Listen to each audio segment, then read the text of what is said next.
Time check muna tayo. 4 PM na ng hapon. At dahil linggo ngayon, kadalasan kasi nagsisimba ako every Sunday. Pero hindi na ako natuloy kanina dahil sa sobrang lakas na rin ng ulan. Kaya ngayong oras na lang ako lalabas ngayon guys. Dahil nga wala nang ulan at saka bumalik na yung araw dito ngayon. Habang may oras pa tayo, syempre, pupunta muna tayo sa mga tahimik na lugar. May nag-request po kasi sa akin guys na na i-tour ko daw kayo sa mga tahimik na lugar dito sa amin na malapit dito sa bahay namin. So, unang-una, meron dito malapit sa bahay namin ang park. Wow! Ito lang po yung ito po yung itsura ng park dito sa amin, guys. Ganito lang po kasimple. At pag wala akong oras, syempre, nandito ako. At actually, minsan nga pag nagbablog ako, dito rin ako pupunta. Pansin nyo rin, di ba?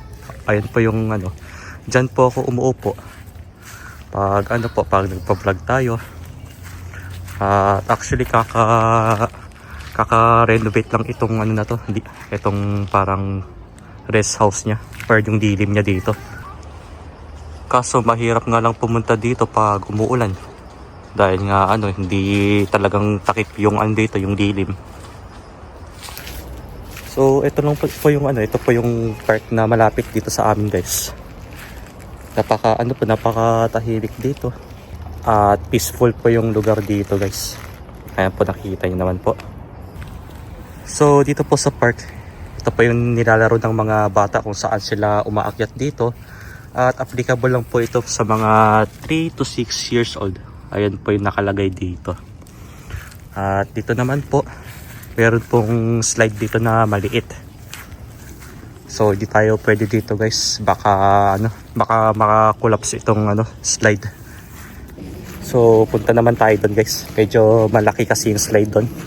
At pwede naman tayo doon actually.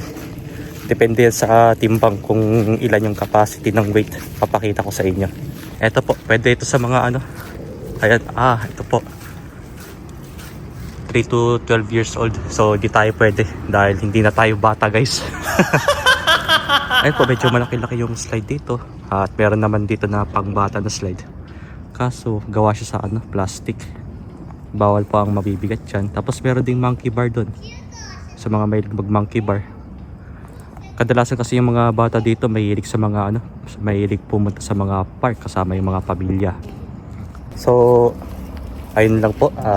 Siyempre may pupuntahan pa tayo na kasunod na lugar na malapit dito sa amin. At isa rin ito sa tahimik na lugar. So next naman po na malapit dito sa amin itong Jinja or tinatawag natin na temple sa English. At tara, pasukin na natin. Bali hindi ako magsasalita sa loob at i-voice over ko na lang to.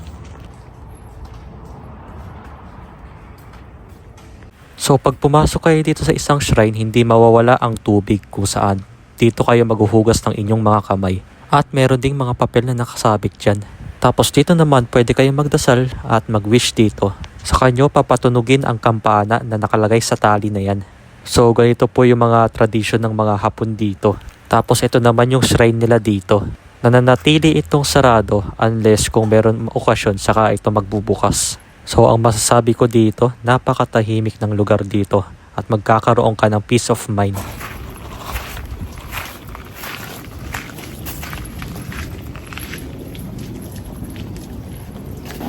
So ngayon nandito na ako sa Eki at pupunta muna tayo ng Amagasaki habang may oras pa tayo.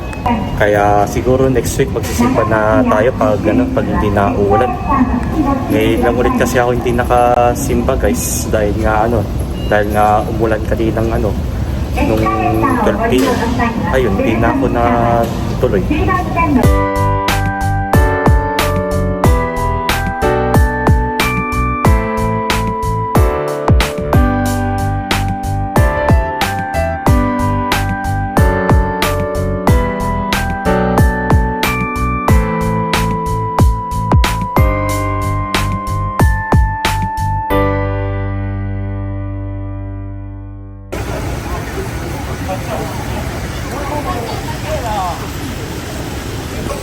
Okay guys, nandito na tayo sa Amagasaki ngayon at magbe-merienda muna tayo dito sa McDo. Bago tayo gumala. Medyo nakakaramdam din tayo ng gutom ngayon.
Ayun po, kakatapos lang natin kumain sa McDo.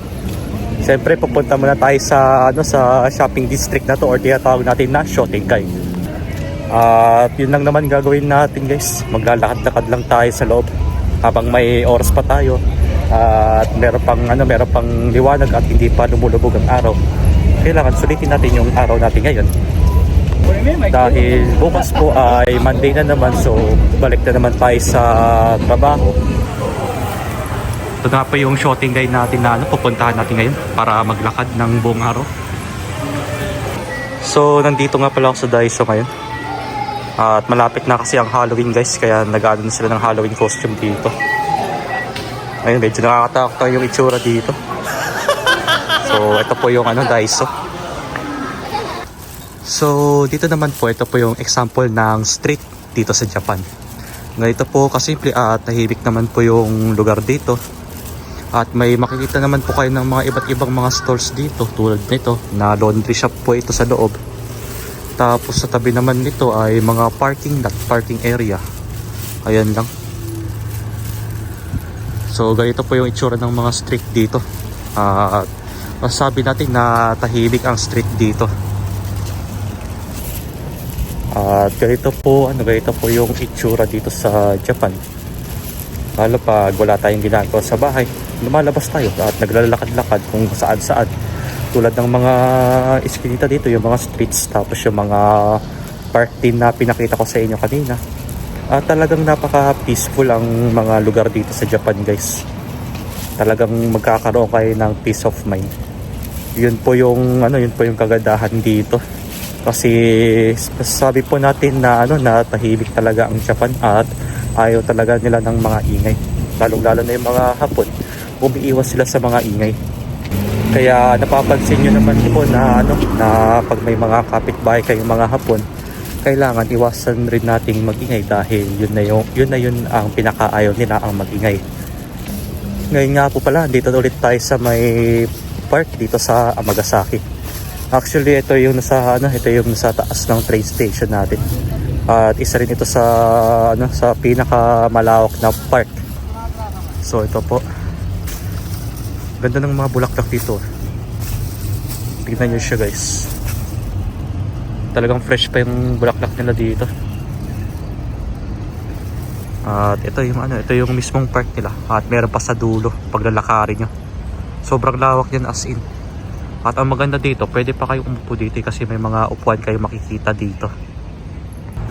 Tapos habang nandito naman tayo sa taas, yan, makikita natin yung mga apartment dito or tinatawag natin na mansion. So ganito kalaki ang mga mansion nila dito. Ayan. Tapos meron pang mga dito, may mga hotel. Ito pa yung hotel tsaka yung Saizeriya.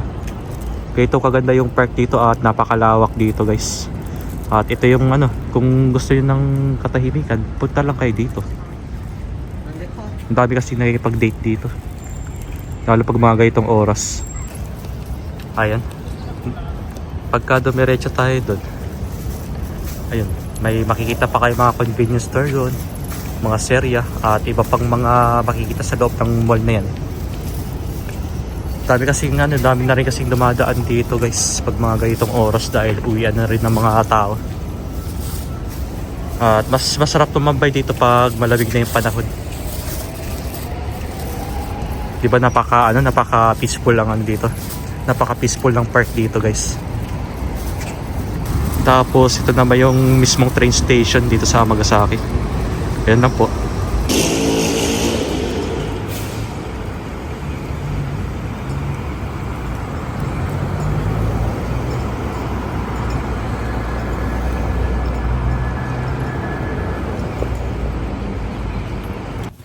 Time check muna tayo. 7 na ng gabi. So ayun, kakauwi ko lang ng bahay. Galing tayo sa pamamasyal natin kanina. At yun lang po yung pasyalan namin dito, guys, na malapit sa bahay namin. At yun lang naman, at pinakita ko sa inyo yung mga park at yung mga ibang temple na malapit dito. Yun din yung mga tahimik na lugar kung saan makakapag-chill kayo, or kung gusto nyo ng katahimikan, or pag nagmumuni-muni kayo, pwede kayo dun, guys. Sa akin naman po, mas prefer ko yung mga ganong lugar. At Simple lang, tsaka chill lang yung vibes doon. Ito nga pala yung lulutuin ko ngayong dinner. Itong toge na dalawa. Tapos haluan natin ng lira or tinatawag natin ng dahon ng bawang. Para makakain na rin tayo ng gulay. Tapos haluan natin ng soy sauce. Okay na to, tapos konting suka. Yun na yung ulam natin at babaunin ko bukas para sa trabaho.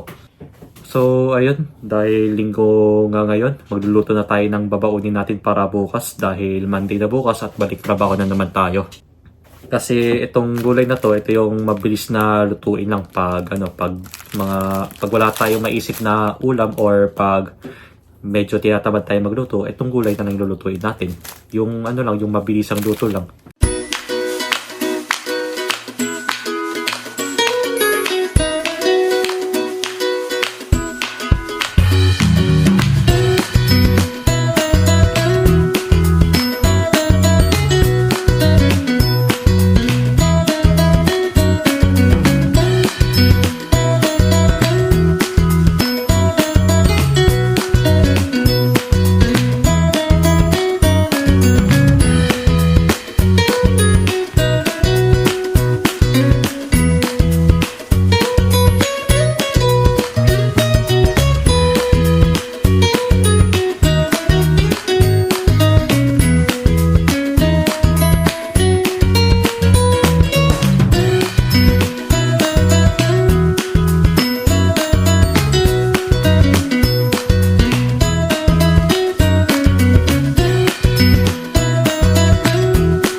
So ito na po yung ating ulam ngayong gabi.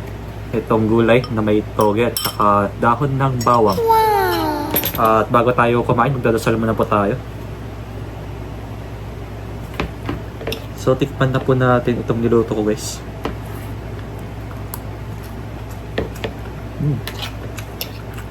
So, oishi. Ayun guys, napansin ko ang nagpasarap dito sa niluto kong bukod sa soy sauce, naglagay rin ako ng suka para may konting asim. Wow! Kaya yun yung nagpasarap dito guys sa gulay na niluto ko. Sarap. Masarap din ulamin to, lalo na pag petsa di peligro or pag nagigipit kayo. Ito yung lutuin nyo. Dahil dahil ito lang po yung pinakamurang bilhin sa supermarket dito sa Japan, yung toge at saka itong dahon ng bawang. Ito yung pinakamurang bilhin talaga. Kung talaga nagtitipid po kayo, try nyo na po.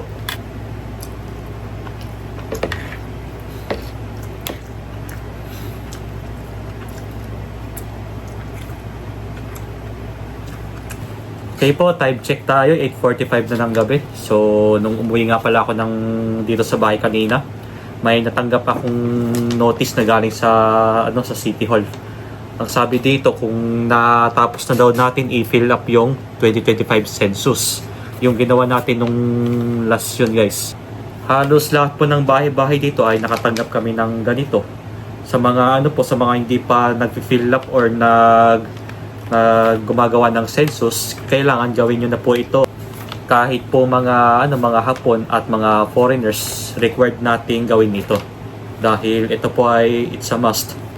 Para po sa mga kababayan natin na nandito sa Japan, kailangan po natin sagutin ito at kailangan makipag-cooperate tayo para malaman natin kung ilan yung population natin dito sa Japan. And again po, hanggang October 8 na lang po ito, guys. At sana po, huwag kayong malate na mag-fill up ng census.